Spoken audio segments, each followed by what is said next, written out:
Good morning friends, welcome back to our channel Do Plus और मैं हूं नवनाथ। आज हम इस एनसीईआरटी हिस्ट्री क्लास 6 सीरीज का नेक्स्ट चैप्टर यानी कि चैप्टर नंबर 9 खुशहाल गांव और समृद्ध शहर इसे पढ़ने जा रहे हैं। जिसका यूज़ हमें ऑल टाइप्स ऑफ एग्जाम्स में होने वाला है। तो अगर आपको इस वीडियो से कुछ भी वैल्यू मिलती है तो आप इसे ज़रूर शेयर कीजिए। तो चलिए स्टार्ट करते हैं। हम देखते हैं लोहे के औजार और खेती, इसे देखते हैं। लगभग 3000 साल पहले यानी कि 1000 ईसा पूर्व इस उपमहाद्वीप में लोहे का उपयोग शुरू हुआ। फिर महापाषाण कब्रों में लोहे के औजार और हथियार बड़ी संख्या में मिले थे। जैसे घोड़े के लिए सामान मिला था, कुल्हाड़ियाँ मिली थी, कटार मिली थी, हमने देखा है। करीब 2500 वर्ष पहले लोहे के औजारों के बढ़ते उपयोग का प्रमाण भी मिलता है। जैसे कुल्हाड़ियाँ, जिसका यूज़ हम जंगल साफ करने के लिए करते थे वो, और हलों के फाल, ये बहुत ही इम्पोर्टेंट प्रमाण मिलता है लोहे के औजार का, क्योंकि जुताई के लिए हलों के फाल का उपयोग किया जाता था, जिससे कृषि का उत्पादन बढ़ गया। ये सबसे इम्पोर्टेंट था। अब देखते इस इमेज में, देखते ये हंसियां है, ये देखिए ये कुल्हाड़ी है। इस होल में लकड़ी का डांडा लगा के उसका यूज किया जाता था। और ये सांडशी यानी कि पकड़। चलो आगे देखते, कृषि उत्पादन बढ़ाने के लिए उठाए गए कुछ अन्य कदम देखते हैं हम। उसमें सबसे इंपॉर्टेंट है सिंचाई यानी कि इरिगेशन। जिस तरह हमने देखा कृषि में विकास हुए और नए औजार और रोपाई यानी धान की जो रोपाई करते थे, ये बहुत ही इंपॉर्टेंट कदम थे। उसी तरह सिंचाई भी एक थी। जैसे कृषि के विकास में औजार आए, फिर रोपाई, धान की जो रोपाई करते थे उसमें बदलाव हुए। उसके साथ साथ ही जो सिंचाई थी यानी कि इरिगेशन, ये भी बहुत ही इम्पोर्टेंट एस्पेक्ट था। अब सिंचाई के लिए देखते हम क्या क्या उन्होंने बनाया था। नहरें बनवाए, फिर कुएं, तालाब भी बनवाए थे और कृत्रिम जलाशय भी बनवाए। अब देखते सिंचाई से आए कुछ परिवर्तन देखते हैं हम। राजा जो था उसको सेना, महल और किले बनवाने के लिए धन चाहिए था, और वो धन वो किसानों से कर यानी कि टैक्स लेकर उसे चलाना था ये सब। अब किसान कर अदा करने के लिए उसे उत्पादन बढ़ाना था, इसीलिए यह सिंचाई से ही संभव था। जो कर आप दे सकते हैं वो सिंचाई से ही संभव था। फिर राजाओं ने सिंचाई की योजना बनाई, उस पर धन खर्च किया, और फिर लोगों द्वारा परिश्रम किया गया और कृषि का उत्पादन बढ़ने लगा और राजस्व भी यानी कि रेवेन्यू भी बढ़ गया, जिससे किसानों को भी लाभ हुआ और राजा को टैक्स मिल गया। क्योंकि अब जो उत्पादन की जो अनिश्चितता थी, अनसर्टेनिटी, वो अब घट गई थी। ये सबसे बड़ा परिवर्तन था। चलिए आगे देखते, गांव में कौन कौन रहते थे। अधिकांश गांव जो थे वहां पे कम से कम 3 तरह के लोग रहते थे। अब आप दक्षिण में देखते, देश के हमारे दक्षिण में तमिल क्षेत्र में, जो तमिल क्षेत्र है वहां पे जो बड़े बड़े भूस्वामी थे उन्हें वेल्लला कहते थे, वेल्लला। और जो साधारण हलवाओं को उन्हें उनवार कहते थे, हलवाहो। और जो भूमिहीन मजदूर थे, दास थे, उन्हें कड़ैसियार और अदिमई कहते थे। ये जो वर्ड्स है वेल्लला, उनवार, कड़ैसियार, अदिमई, ये कीवर्ड्स है। इसका यूज हमें एग्जाम्स में होने वाला है। आगे देखते, देश के उत्तर में कौन कौन रहते थे। जो ग्राम भोजक है ग्राम भोजक कौन था? ये गांव का एक प्रधान व्यक्ति था, इसे ग्राम भोजक कहते थे। ये ग्राम भोजक अक्सर एक ही परिवार से होते थे, यानी कि ये पद आनुवंशिक था। गांव का जो सबसे बड़ा भूस्वामी था ना, आमतौर पर यही उसी पद पर यही बैठता था। इसलिए राजा भी जो कर वसूलने के लिए इन्हें ही भेजता था या कहता था। ये जो ग्राम भोजक थे ये न्यायाधीश का भी काम करते थे और कभी कभी पुलिस का भी काम कर देते थे। आगे देखते हैं गृहपति। जो ग्राम भोजक के अलावा जो अन्य स्वतंत्र कृषक थे उन्हें गृहपति कहते थे। ज़्यादातर एक छोटे किसान थे, उन्हें ही गृहपति कहते थे। जो दास और कर्मकार थे, ऐसे स्त्री पुरुष थे जिनके पास अपनी जमीन नहीं थी, उन्हें दास या कर्मकार कहते थे। चलिए आगे देखते हैं कुछ प्राचीनतम तमिल रचनाएं देखते हैं। अभी तमिल की रचनाएं, इन प्राचीनतम तमिल रचनाओं को ही संगम साहित्य कहते हैं। संगम साहित्य। अब संगम किसे कहते हैं? इन्हें संगम इसलिए कहा जाता है क्योंकि जो मदुरई के कवि थे, इन्होंने सम्मेलनों में इनका संकलन किया था प्राचीन रचनाओं का, इसीलिए उन्हें संगम साहित्य कहते थे। कवियों द्वारा रचना की थी। इसकी रचना कब की थी? करीब करीब 2300 साल पहले, यानी कि 300 ईसा पूर्व की इसकी रचना है। चलिए आगे देखते, जो प्राचीन नगर है उनके बारे में हम कैसे जान सकते हैं? जैसे कहानियाँ पढ़कर या कहानियाँ सुनकर, उसके बाद यात्राओं का विवरण देखकर, मूर्तिकलाएं देखकर और पुरातत्व की कुछ खोजें देखकर हम प्राचीन नगरों के बारे में कुछ कह सकते हैं। हमें कुछ स्रोतों से प्राचीन नगरों के जीवन के बारे में भी पता चलता है। जैसे कि मूर्तिकार, जो मूर्तिकार होते हैं वो शहरों के, गांवों के या जंगलों के जीवन की घटनाएं उकेरते थे अपने कलाकृति में। उससे हमें पता चलता है नगर कैसे थे। फिर जो वलयकूप है, अब वलयकूप क्या है? इससे ये वलयकूप गुसल खाने, नाली या कूड़ेदान के लिए प्रयुक्त होते थे। प्रायः यह घरों में होते थे। एक वलयकूप कैसे दिखते हैं ये देखिए इमेज में। ये दिल्ली में मिला है वलयकूप, ये देखिए घरों में होते थे ये।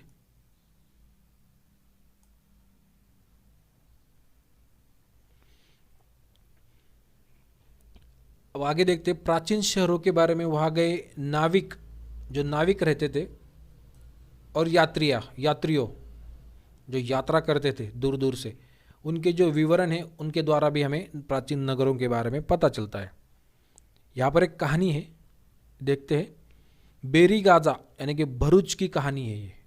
बेरीगाजा एक यूनानी नाविक था, उसने लिखी है ये कहानी। वो लिखता है, बेरीगाजा की संकरी खाड़ी में समुद्र से आने वालों के लिए नाव चला पाना बहुत ही कठिन था। ये संकरी खाड़ी थी, बेरीगाजा भरूच यानी गुजरात का तट है ये। राजा के द्वारा जो नियुक्त कुशल और अनुभवी स्थानिक मछुआरे थे, लोकल, वे ही जहाज ला सकते थे क्योंकि उन्हें चलाने का एक्सपीरियंस था। अब देखते बेरीगाजा में आयात क्या क्या होता था। आयात शराब होती थी, तांबा, टीन, शीशा, मूंगा, पुखराज भी, कपड़ा, सोना, चांदी के सिक्के, ये सब आयात होता था। अब देखते निर्यात क्या क्या होता था। हिमालय की जो जड़ी बूटियाँ थी वो एक्सपोर्ट करते थे। फिर जो हाथी दांत, गोमेद, सूती कपड़े, रेशम, इत्र और कार्निलियन पत्थर जैसे वस्तुएं निर्यात यानी एक्सपोर्ट करते थे। फिर राजा के लिए कुछ उपहार भी देते थे, जैसे चांदी के बर्तन, जो गायक, किशोर गायक थे उनको, सुंदर औरतों, फिर अच्छी शराब, उत्कृष्ट कपड़े, इनको राजा के लिए उपहार देते थे। इससे हमें प्राचीन नगरों के बारे में पता चलता है कि वो कैसे थे। और एक यहाँ पे इमेज देखते, ये सांची की मूर्ति कला है। जो सांची का स्तूप हमने देखा था, वहाँ की एक मूर्ति कला है। वहाँ पे शहर का जीवन कैसा था, इसका एक दृश्य उत्कीर्णित किया गया है। ये देखिए, यहाँ पे बहुत सारे लोग हैं, कुछ पेड़ या पौधों के भी चित्र है, लोग, फिर कुछ प्राणियों के भी चित्र हैं। चलो आगे देखते, सिक्के, कॉइन्स। पुरातत्वविदों को इस युग के हजारों सिक्के मिले हैं। इन्हें आहत सिक्के कहते थे। अब आहत सिक्के किसे कहते हैं? चांदी या सोने के सिक्कों पर विभिन्न आकृतियों को आहत कर उन्हें बनाया जाता था। इन्हें ही आहत सिक्के कहते थे। यह सबसे पुराने आहत सिक्के थे जो करीब 500 सालों तक चले। अब आगे देखते हैं, नगर देखते हैं हम। कुछ इंपॉर्टेंट नगर थे जो अनेक गतिविधियों के केंद्र भी थे। जैसे उनमें से हम पहले देखेंगे मथुरा। ये शहर 2500 साल से भी ज़्यादा समय से एक इम्पोर्टेंट नगर था, क्योंकि ये व्यापार और यातायात दोनों के ही रास्तों पर स्थित था। इसीलिए बहुत ही इम्पोर्टेंट नगर बना। इसका एक रास्ता उत्तर पश्चिम से पूरब की ओर, यानी कि नॉर्थ वेस्ट से ईस्ट की ओर, और दूसरा रास्ता उत्तर से दक्षिण, नॉर्थ टू साउथ की ओर जाता है। इस शहर के चारों ओर किलेबंदी थी। यहाँ पर अनेक मंदिर भी थे। बेहतरीन मूर्तियों का केंद्र था ये मथुरा। लगभग 2000 साल पहले यह कुषाणों की दूसरी राजधानी था। जो कुषाण राजा थे, उनकी ये दूसरी राजधानी बना था 2000 साल पहले। ऑब्वियसली एक धार्मिक केंद्र भी था। यहाँ पर बौद्ध विहार मिले हैं, जैन मंदिर थे, है, कृष्ण भक्ति का भी एक इम्पोर्टेंट केंद्र था ये मथुरा। यहाँ पर जो प्रस्तर खंड और मूर्तियाँ मिली है, इन पर अनेक अभिलेख मिले हैं। यह अभिलेख संक्षिप्त में है, जिसे स्त्रियों तथा पुरुषों द्वारा मठों या मंदिरों के को दान दिए जाने वाले दान का भी उल्लेख करते हैं। प्रायः शहर के राजा, रानी, व्यापारी, अधिकारी, शिल्पकार इस प्रकार के दान करते थे। इस प्रकार के लोग दान करते थे। यहाँ पे उदाहरण देखते हैं हम।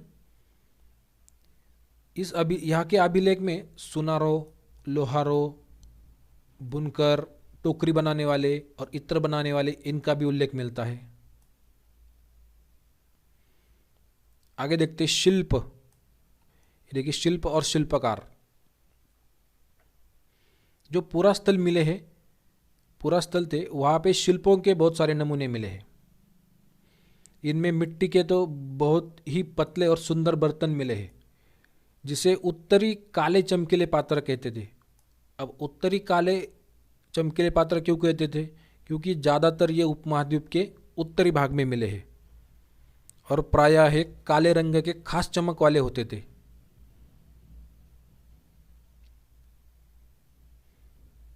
जैसे कि हमें विभिन्न ग्रंथों से पता चलता है कि यहाँ पे कपड़ों का उत्पादन बहुत इंपॉर्टेंट था। जैसे शहर देखते हैं हम, उत्तर में वाराणसी और दक्षिण में मदुरई, ये दोनों बहुत ही इंपॉर्टेंट कपड़ों के उत्पादन के लिए शहर थे, प्रसिद्ध केंद्र थे ये। यहाँ पर स्त्री और पुरुष दोनों ही काम करते थे। अनेक शिल्पकार तथा व्यापारी अपने अपने संघ बनाने लगे थे, जिन्हें श्रेणी कहते थे। अब श्रेणी किसे कहते हैं? ये श्रेणी एक बैंक के रूप में काम करता है, आगे देखेंगे हम।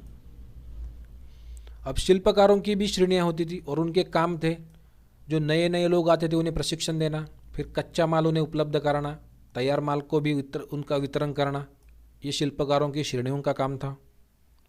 फिर आगे देखते व्यापारियों की भी श्रेणियाँ थी, उनका काम था व्यापार का संचालन करना। ये जो श्रेणियाँ थी, ये बैंकों के रूप में काम करती थी श्रेणियाँ। यहाँ पे लोग पैसा जमा रखते थे, फिर इस धन का निवेश लाभ के लिए किया जाता था। अब लाभ का कुछ हिस्सा जमा करने वाले मठ या आदि धार्मिक संस्थानों को भी दिया जाता था। आगे देखते सूत काटने और बुनने के कुछ नियम हैं। ये नियम जो जो कौटिल्य है उसके अर्थशास्त्र में ये नियम लिखे गए हैं। एक विशेष पदाधिकारी उसकी देखरेख में ये सूत कताई की जाती थी कारखानों में।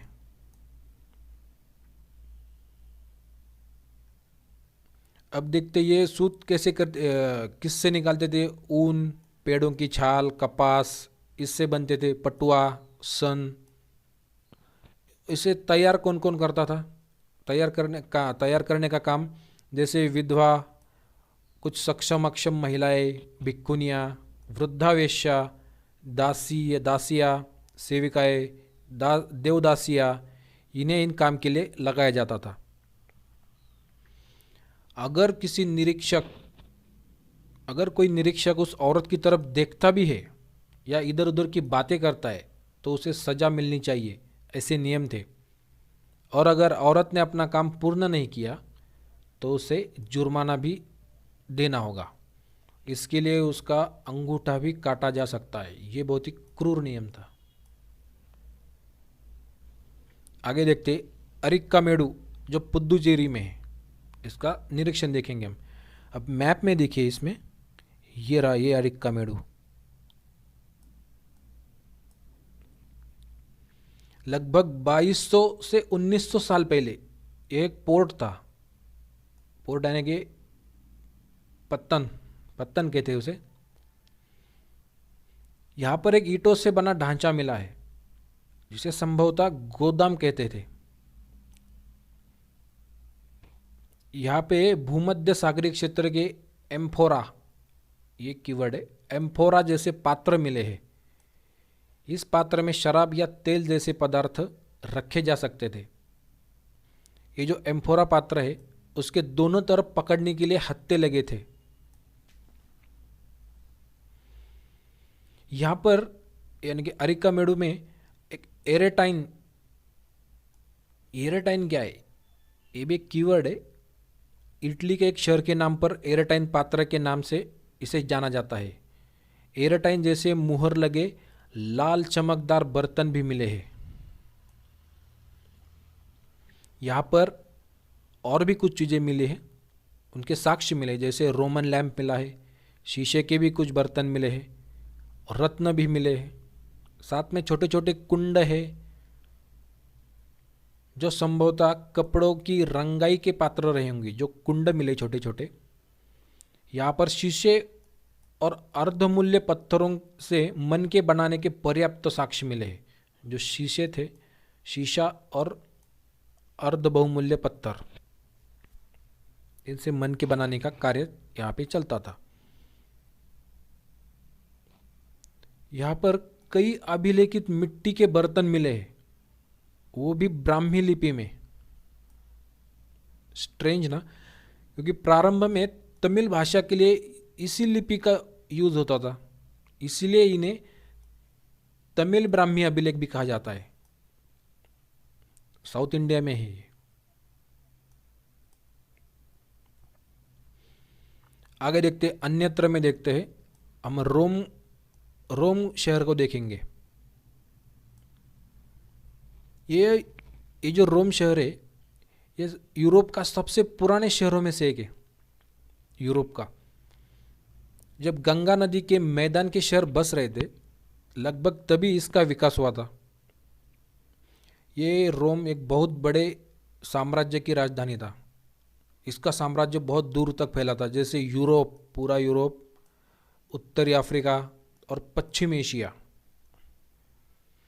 यह ऑगस्टस राजा था, उसके बारे में देखेंगे। इसने करीब 2000 साल पहले शासन किया था। इस ऑगस्टस ने कहा था रोम जो है वो ईंटों का शहर था जिसे मैंने संगमरमर का बनवाया। जो रोम पहले ईंटों का शहर था उसे इस राजा ने संगमरमर का बनवाया। इसने बड़े बड़े रंगमंडल यानी कि एम्पी थिएटर बनवाए। अब एम्पी थिएटर क्या है उसके बारे में जानते। इस एम्पी थिएटर के चारों तरफ दर्शकों को बैठने के लिए सीढ़ी नुमा जगह थी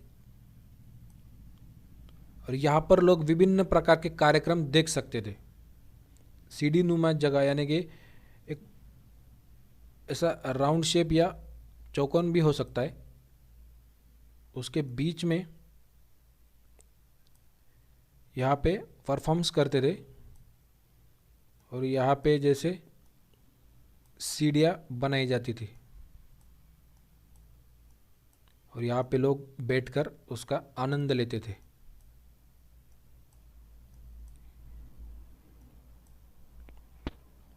यहाँ पे कुछ स्नानागार बनवाए थे। जो इस स्नानागार की खासियत थी, स्त्रियों के और पुरुषों के लिए इस स्नानागार में अलग अलग समय निर्धारित किए गए थे। यहाँ पे बड़े बड़े जलवाही सेतु यानी कि एक्वाडक्ट कहते हैं उसे, जिससे पानी का आवागमन हो सकता था शहर में, उनका निर्माण किया गया था। अब इस एक्वाडक्ट के जरिए शहर के जो स्नानागार थे, फव्वारे, गुसलखाने, इनके लिए पानी लाया जाता था उससे। ये देखिए इस इमेज में ये एक्वाडक्ट दिख रहे हैं आपको, ईंटों से बने हैं। यहाँ से पानी पूरे शहर तक ले जाया जा सकता था। चलो आगे देखते, कुछ इंपॉर्टेंट तिथियां देखते हैं।